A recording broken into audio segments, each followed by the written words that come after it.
Does it feel like every time you turn your back, they have a relapse? It's almost like you can't even go anywhere. You may be afraid to leave for the afternoon to be with some friends or go to a work function. And you're probably really nervous about leaving to be gone overnight or for multiple days. If you're feeling held hostage by your loved one's addiction, this video is for you. We're going to talk about that whole feeling inside where you feel like you have to babysit, basically.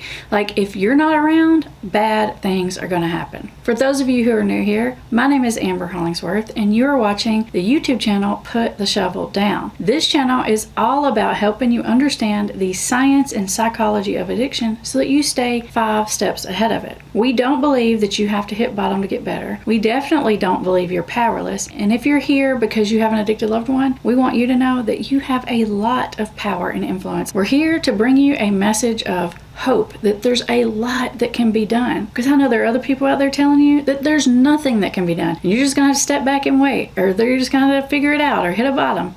We're not about all that. We're about giving you practical solutions and ideas on how to actually address the problem and get your life back on track. If that sounds good to you, consider subscribing. And if you're new here, introduce yourself down in the comments below so we can say hello and welcome you to the community. All right, let's get back to our topic. Either you've got a loved one who's in earlier stages of recovery, or you've got a loved one who maybe you wouldn't consider in recovery yet, but who's telling you they're trying to get sober or something like that. Or maybe they're telling you that they are sober, but you kind of know that they're not, but you think that they're trying to, okay? But it's like every time you leave, a big relapse happens. This is very, very common. This is a trigger for people who struggle with addiction that I call, this is what I've named it, I call it the coast is clear trigger. This is probably one of the most powerful triggers for people in early recovery or for people who are trying to change a behavior. It is a legitimate thing where it's like, even if they mean it, even if they really are trying, they have this automatic thought of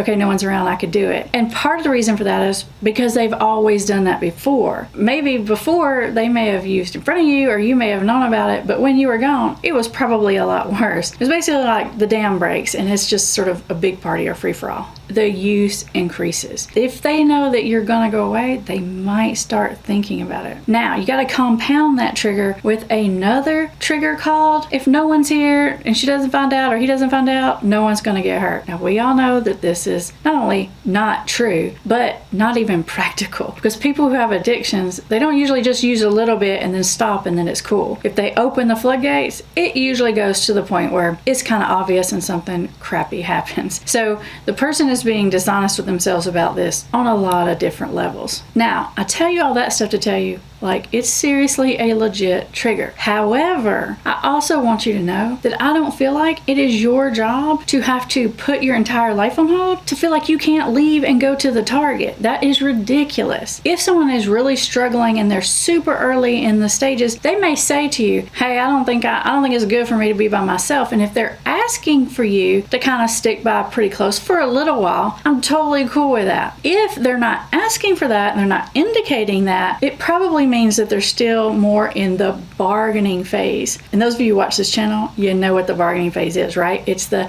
let me try to figure out how to manage my addiction versus stop completely. And so this whole, I'll just use when they're away. Sometimes another version is I'll just use on special occasions or holidays or social events or whatever. It's kind of a bargain. It's a way of trying to keep it in without totally doing what you know you need to do to get rid of it, okay? Now, if that is what's going on, and every time you leave, they're relapsing, and they're literally premeditating it. They know as soon as you leave, this on, right? They're like, yeah, you should go to that conference. They're just encouraging, you need to go see your dad. You're not seeing him, whatever. You can feel it, right? Because they can't wait for you to get away because it's on like Donkey Kong and they know it. If this is your situation, you probably know it because you probably have been avoiding giving them time to themselves. You've probably been avoiding going to do things you need to do or want to do because you're too afraid to leave. Here's the deal. If you leave, are they going to relapse? Yes, they are going to relapse if that's the pattern, right? And if they're not telling you any different, it means it's possible that they're not trying to address the problem. So you feel like if you stick around, it's holding this relapse back, which I guess is true, but I want you to kind of switch up the way you're thinking about that. If the person is still in the bargaining phase, it means they're still in some level of denial about the issue. They still feel like they can manage it somehow, somewhere in some kind of alternate universe or something, right? And if that's happening and they're having that denial and you're staying there and you're trying not to leave, or you leave every now and then, you have a big lapse that's like, once a month or once every 6 months or something, you could be helping keep them in denial. If you think that this is what's happening, like they're just trying to use this as a bargain, like I'll just use when that person is away, then what I want you to do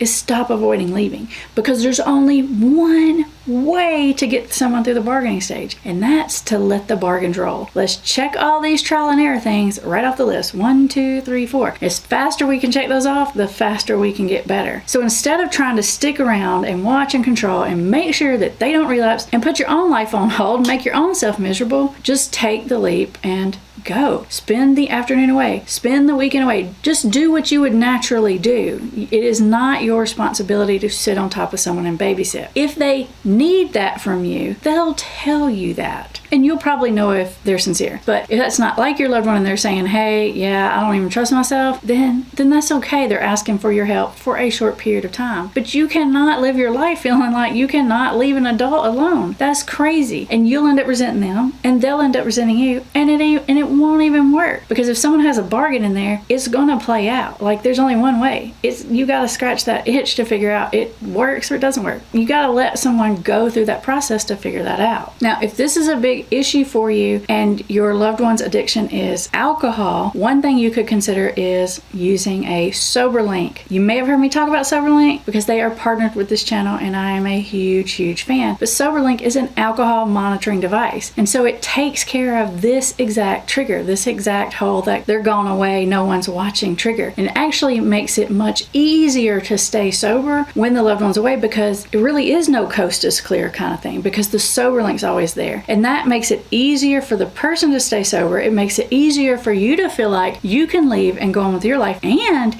it makes it easier for the person in early recovery to feel like they can leave and go on with their life. I have this one client who's been doing Soberlink for years now, not because I'm making her. I mean, I usually tell people they should do it like at least 3 months or something. A little more is better, but 3 months is, it's a good amount of time. This person's been on Soberlink forever, and I was like, you don't have to be on that Soberlink forever. And this person says to me, he's like, yeah, I know, but I actually like to be on it because I don't have to worry when I say, hey, I'm going to go do this, or I'm going to go do that, or I'm going to stay over, because now my spouse isn't going to worry about it because he knows I got Soberlink, and then it's not uncomfortable between us. So I would rather have the Soberlink than to have to deal with that uncomfortableness where I know they're like watching me like a hawk, and I know they're like smell checking me, and they're just totally freaking out every time I leave the house. I don't like that. It causes a lot of tension. I don't like to be treated like a kid. I'd rather have a Soberlink. So it really is kind of helpful on both sides. I'll put the link in the description if you want to learn more about Soberlink. It is a fantastic resource and I highly recommend.